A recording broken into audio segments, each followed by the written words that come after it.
All right, here we go. Let's talk about the local elections. Um, so I need to hook up my other screen here. Fail. I was not planning on going live, but I figured why not.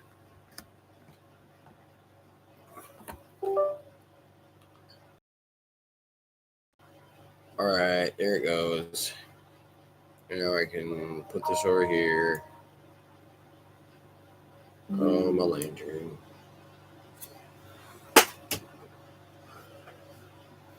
Oh, my lantern. Come on. I'm sick as a dog right now. I've been taking NyQuil like I'm Little John in the club, getting crunk in the club.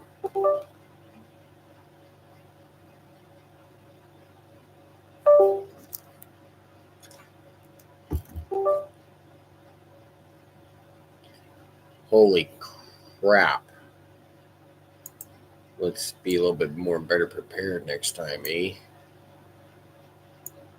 All right, let's take a look. Let's take a look here. And look, do. Here's that.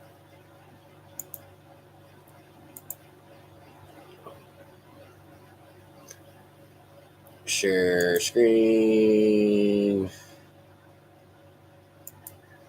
I believe that's the one. Yep, share the screen. All right, well. So, why do you think, why do you guys think only 24 or 25.42% of the number of registered voters in this is, I believe it's for Cowlitz County, um, voted? Why do you think that is? I mean, I could think of a number of reasons. If people don't have faith in the system, if people think the system's rigged, then they're not going to participate in an unfair, biased system, right? If they don't trust the election system, then they're not gonna participate in it. Period.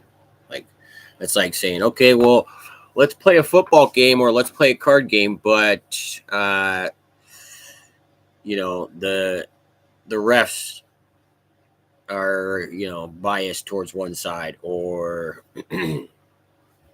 or the dealer has all the aces. Like, you're just, what's the point? So I think that's clearly a major reason why. Then you just also have the fact of the matter of people just, most people, a lot of people, really don't give a shit about politics. Okay? Most people live their daily lives without even thinking about politics, without thinking about any of these things that affect them, because they just go through life and basically, do what they got to do. If they chalk to, okay, well, that's just the way things are, and as long as I get to do my thing, money, pay my bills, I can go home and do my thing. As long as you travel to some extent and do things to some extent, most people are still comfortable enough to where they don't feel they have to get involved. Um, so you have a combination of things there, but you know, so let's see. Washington State Senate Joint Resolution number 8201, multi-county race results included. See what that resolution is. Joint Resolution 81. Let's see if I can find something on that. I don't have a pamphlet with me, so Obviously, I wasn't prepared. My dad had mentioned something about me not being prepared for my videos, and I don't know. I think it makes it more authentic because I'm not sitting there trying to produce something for you or manipulate, right? I'm just sitting there kind of going through the motions as you would if we were sitting there having a conversation. Joint Washington State. So one thing when you're looking stuff, uh, joint Washington State joint resolution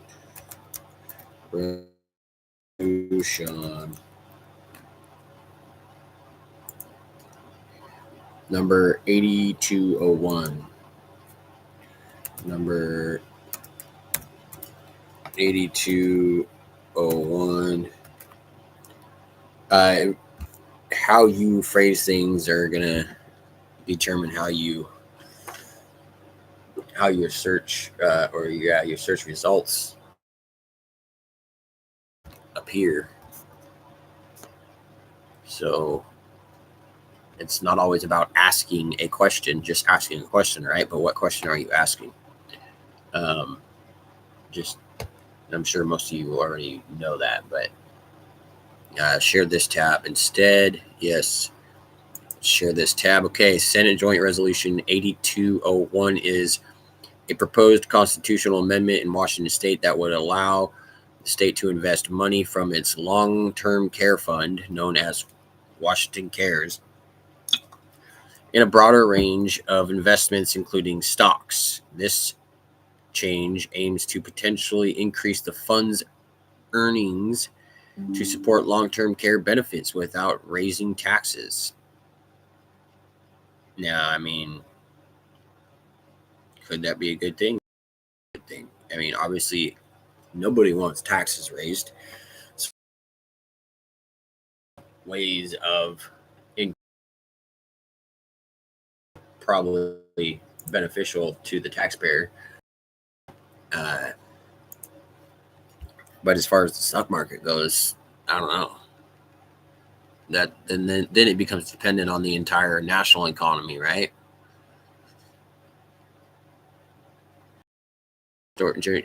State joint resolution number 81. Key details: purpose to enable the Washington State Investment Board to invest the long-term care fund in a broader range of assets, including stocks, to potentially increase returns and ensure the fund's long-term stability. My only concern there is what if the funds don't do good in the stocks? All right. What if they lose money? So then they're going to cut off funding and less people get care. Current status: this measure will be on the ballot. Yes.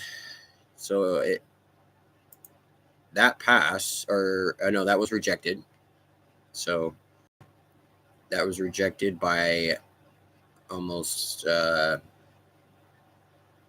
3,000 plus votes. 57% voted against it. Who won Port of Kalama District 2? Patrick Harbison.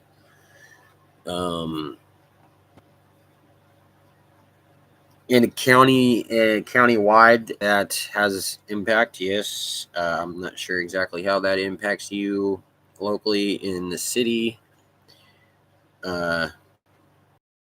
So if anybody wants to kind of collaborate with me on enlightening me, maybe we could do a collaboration session where we go over the details on how that impacts people on their daily lives and whatnot. I mean, other than obviously jobs and income from the Port of Longview. Alan Erickson won 98%. So this, I mean, they didn't have anybody against them, but there were some write-ins. I'm curious as to who the write-ins were. I know I wrote in my name on a bunch of things because I didn't know these people and I didn't know what they were for. So I figured, well, if I don't know you, then I'm going to vote for myself. Port of Woodland, again, Bobby Weil, no contender. So write-in 2%, but he won by 97%. Patrick Canfield, 97% for Port of Woodland District 3. In town, City of Castle Rock, Earl Queen, 95.65%. City of Castle Rock council position, Leon Lee Kessler won. No contenders there. No contenders here. The City of Kalama mayor, no contender. Port of Kalama council position, he won by, let's see. Let's bring up my calculator because I'm sick and my brain's not trying to do math.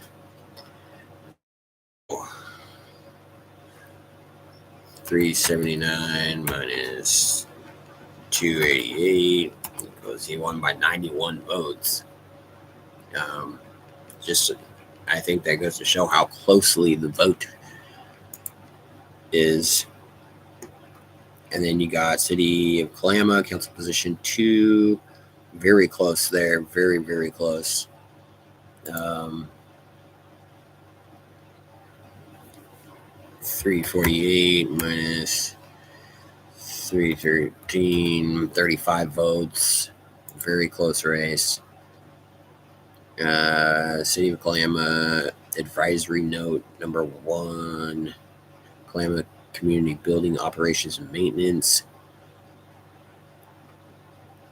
I'm not sure what that is. Let's see what that is. I'm just gonna copy. Bam. Share this tab instead. Paste.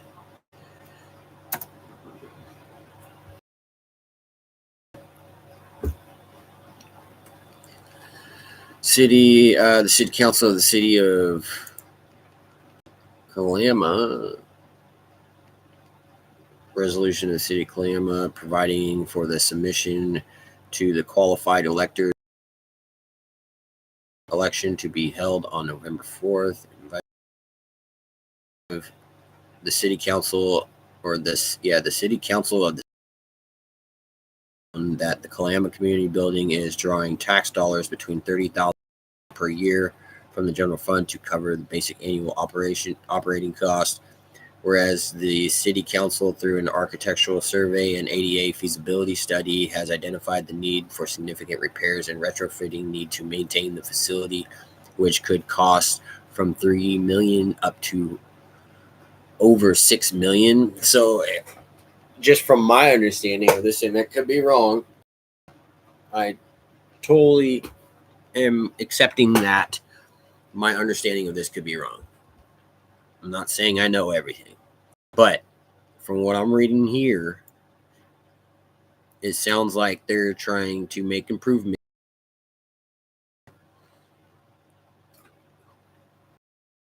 that could cost up to $3 million, or cost from $3 million up to over $6 million.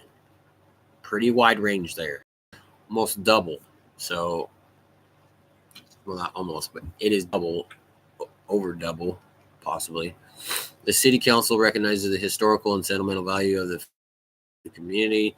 City Council recognizes the need. This is why people, I think, are turned off from politics, because there's this weird way of doing things where you have to say, whereas the City Council recognizes the need for consistent and permanent funding source to continue to operate the facility and make repairs or renovations. Like, you can say that in a lot simpler terminology that people would understand. Now, therefore, Be it resolved by the City Council following Section 1, the City Council hereby finds and declares an advisory ballot measure be placed on the ballot for the general election November 4th, 2025 is in the best interest of the city and its citizens. Determine the future funding for operations of Kalama Community Building. I mean, that makes sense, right? Yeah, it is in the best interest of the city. It is the city's facility. So, Section 2, the city council. So, like, I don't understand what they're really trying to say there. The city council of the city of Kalama authorizes a ballot measure as described in Section 3 to be placed on the ballot. So, is this just an authorizing the measure? What is the actual measure? General election advisory note, Kalama Community Building Operations and Maintenance. The City Council of Kalama adopted resolution number 753 requesting advisory note. What is an advisory note? Okay, we're going through this together. We're learning together, folks. Let's look it up. What is a advisory note?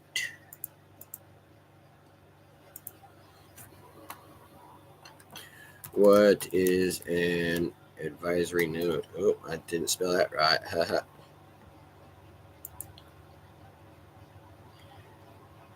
I should be using my...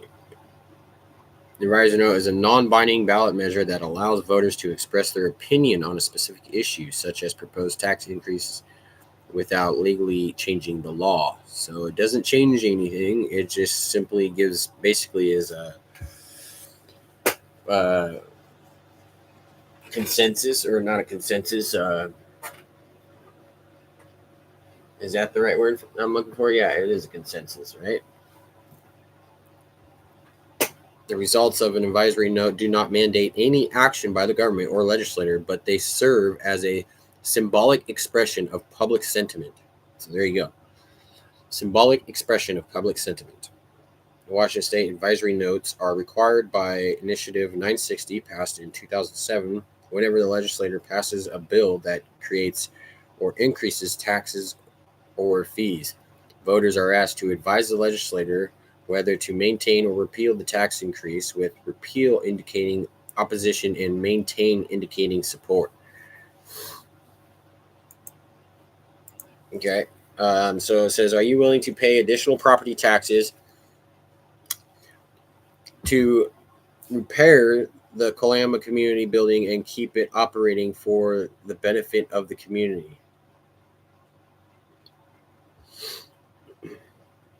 With the price tag that they're putting on that, I'm sure. Well, did it go through? Let's see. No, yeah, it did. Okay, people are not. They are against that. Probably mostly because what's in their funds, what's in the account right now. Why do they need more money, right? Because from what I gather, they're asking for more money for improvements to increase property taxes. Nobody wants property taxes increased. They've already been increased. I don't own property, but I know people that own property, and they've expressed their heartache over the increase in taxes. City of Kelso, Brian Woods, 57%. City of Kelso, council position 2. This guy had no contender. Mike Karnofsky, 96.98%. Kelso position 3 for Kelso. Jackie Collins won over Kimberly Lefebvre. I don't know. I probably chopped that up. My bad. 54%, almost 55, compared to 44%. City of Longview, Mike Claxton won by a slight margin there. A little over 1,000 votes.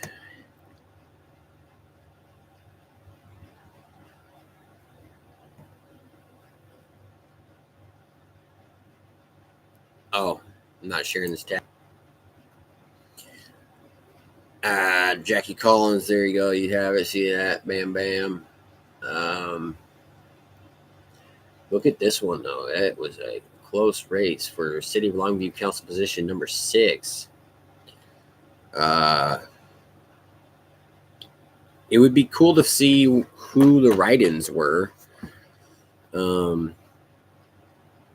But yeah, that one's really close. Look at that. Wow. Won by a matter of 4 votes.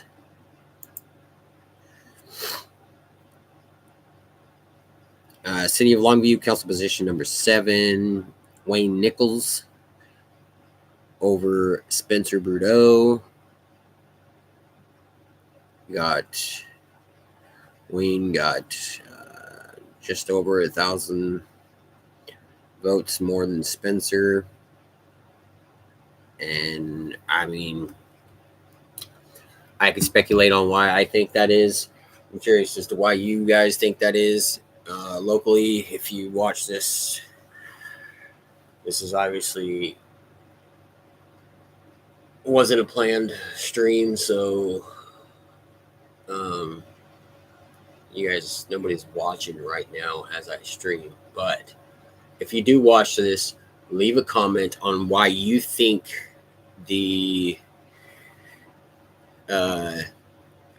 Spencer lost that race. I have my suspicions, but I'm curious as to why you guys think he lost the race.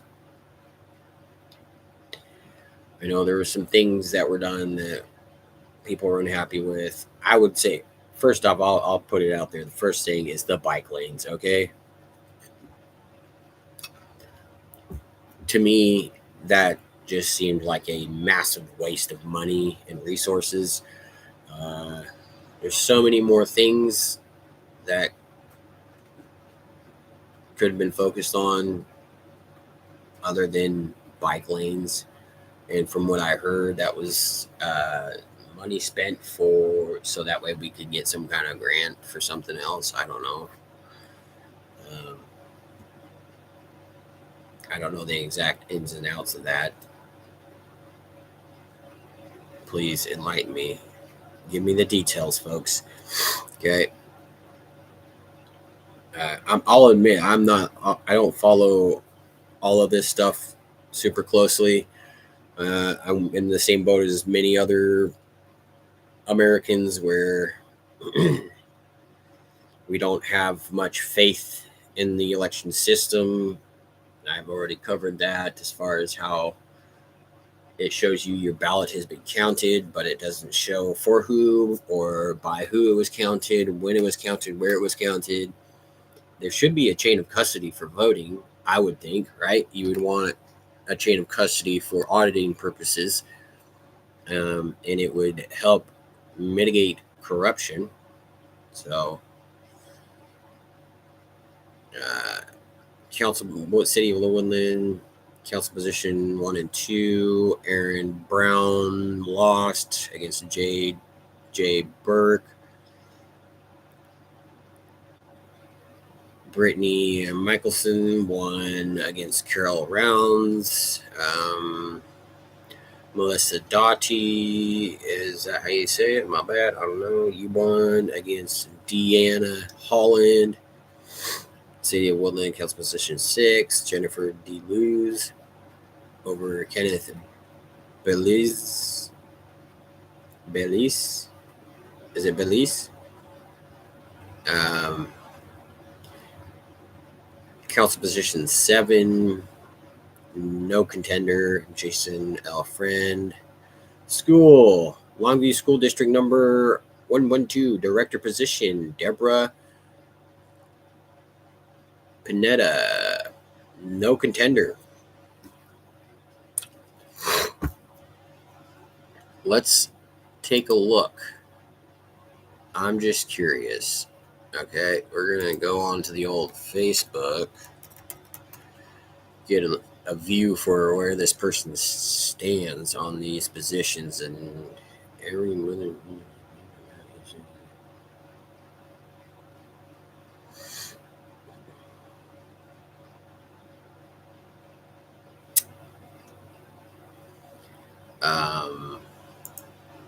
What was her name? Deborah Panetta. Deborah Panetta. Deborah Panetta. Is this the person? Let's see. I'm not going to show it unless... Oh.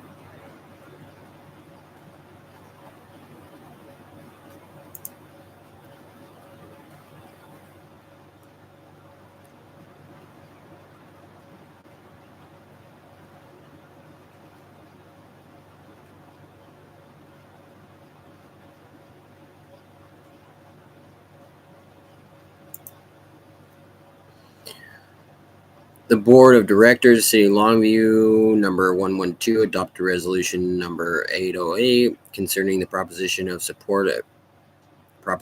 support educational programs and operations expenses. If proportion would authorize the district to levy excise taxes, replacing an expiring levy on. So, replacing a levy. That's not what that vote is for.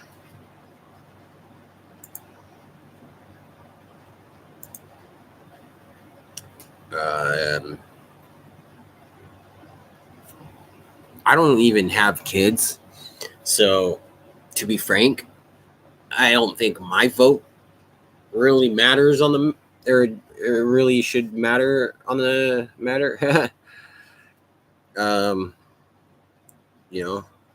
I think if you have kids, then you should be voting for these things. If you don't have kids, you shouldn't be voting for these things because you're not tied to it, right? You don't have any skin in the game. So, and I would say that I shouldn't have to be paying for other people's education as well. I don't see that as fair either. You would think you would want the people that have skin in the game or have kin in the game, I should say, children in the system. Those are the people that should be voting on these things.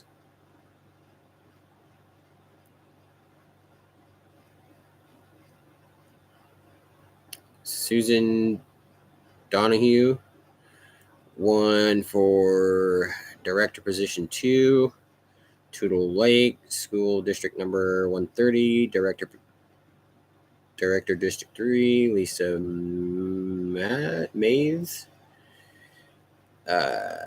No contender. District number 130, Director District 5. Very close race. 448 to 442. Very close. Castle Rock School District. Blah, blah. No contender. No contender. No contender. No contender. Calamus School District number 402. Director District 1. Calamus School District. No contender. Woodland. Mary Woodage. 1 over Stephen Blum.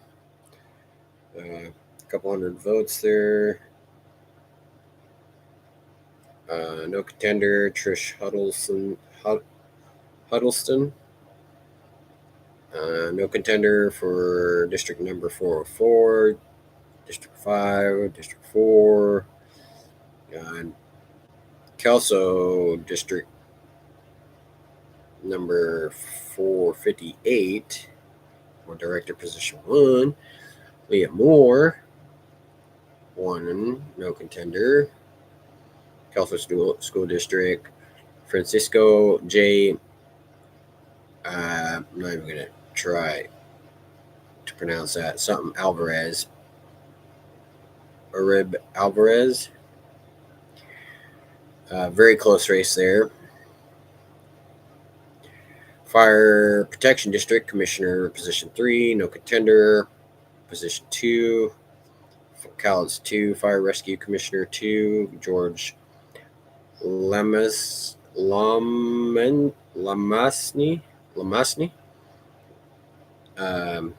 Cal is 2, Fire and Rescue Commissioner, position 5, Joel Olson.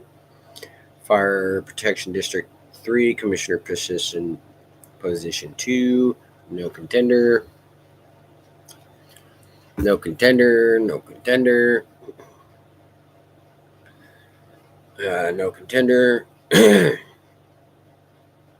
Fire Protection District 6, Commissioner, position 2, David S. Danglies, 1, 62%, or a few hundred votes there. Or Mike Kaser, Fire Protection District 7, no contender. Fire Protection District 7, position 1 and 2. Position 2, Tyler Calm, no contender. Fire District 20, Cowlitz and Lewis, Commissioner, position 2, no contender. No contender. No contender. No contender. No contender. No contender. No contender. So a lot of these positions didn't even have contenders. I'm not sure how exactly.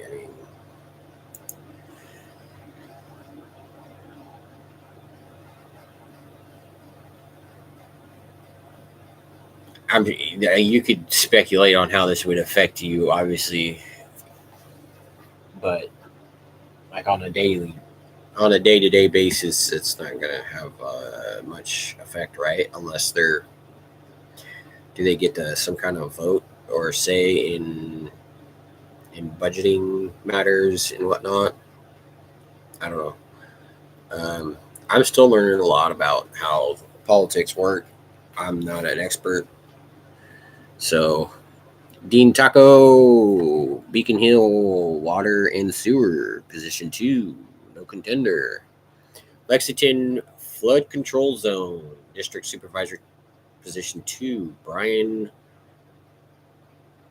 Westman, no contender. Oh, there you have it. Okay, that's who won the races. Take from that what you will. Just figured I'd get on here and kind of go over this part of it. This is the main part of it, okay? 25.42% of the registered voters actually voted. And herein lies one of the biggest problems with politics today, is that you have the majority of the population is not being represented. If you're not participating, then you're not being represented. If you're not voting, right? I mean, how you can't sit there and bitch and moan about politics and all these things that are going on if you're not going to participate. Can't win the trophy if you don't participate. They don't give out participation awards in politics. They don't. But if you do get the right amount of people, then you can make things change. Just look at the New York race. It's a pretty contentious topic right now, but I just watched his Mamdani's speech, or at least a reaction video to his speech, and a lot of the things he talked about were made sense, and most Americans would agree on. Uh, but there's also, as they say, good intentions or the road to hell are paved with good intentions, right? We'll see how it goes, but who knows until time will tell. Um, yeah, anywho, I guess that's all I really have to say on that matter. I'm gonna save this and whatnot, yada yada. And I will work better on getting more organized and prepared for these as far as what I want to say and go over. These are just kind of like reactions in live time sort of thing. Um, so, yeah. If you like it, like it. If you don't. Me and Dead Owls don't give a hoot, as the late great Timothy Olaf, or Oliphant, who played Raylan Givens in the Justified TV series. Great TV series. Go watch it if you haven't. That he says that term. Me and Dead Owls don't give a hoot. Me and Dead Owls don't give a hoot if you like these videos or not. I'm simply doing this just because why not? So if you don't talk about it, then you're leaving things unsaid. You're leaving things undone. You know what I mean? Loose ties, so to speak. Anyways, enjoy. If you do like it, share, subscribe. It's free. I don't get any monetization for it. Um, and I'm not doing this for any specific purpose to become rich or anything like that. I think we, as citizens, we have a duty to be aware and to participate in these matters. Because if we don't, then you have this scenario where you are being represented by a small, very small portion of the population. And that portion of the population, I guarantee you, is not the majority. These are not the people that work daily and, you know, have to deal with hard times and all that and whatnot. These are people that probably have their shit together, um, have gone through life and figured out, hey, yes, these things matter. I should probably pay attention, participate in them. Um, I think that's just comes with a level of maturity, I would say. Because a lot of people, especially younger people, I have held this view before too. I'm not saying I'm any better than anybody else, but there's a perspective that you can get as a younger person, whereas you just feel like it doesn't matter no matter what you do, right? Because so say you do vote and then the vote doesn't go your way, you're like, well, I voted, but it didn't work. Well, that's like saying, well, I played the game, but I didn't win. Okay, so get better at playing the game. Okay, why didn't you win? Figure out why you didn't win. Come back again, play again. You can't just give up. Anyways, that's all. Have a good one. Oh, whoa, whoa, whoa, whoa, whoa, whoa. There we go. Hasta luego.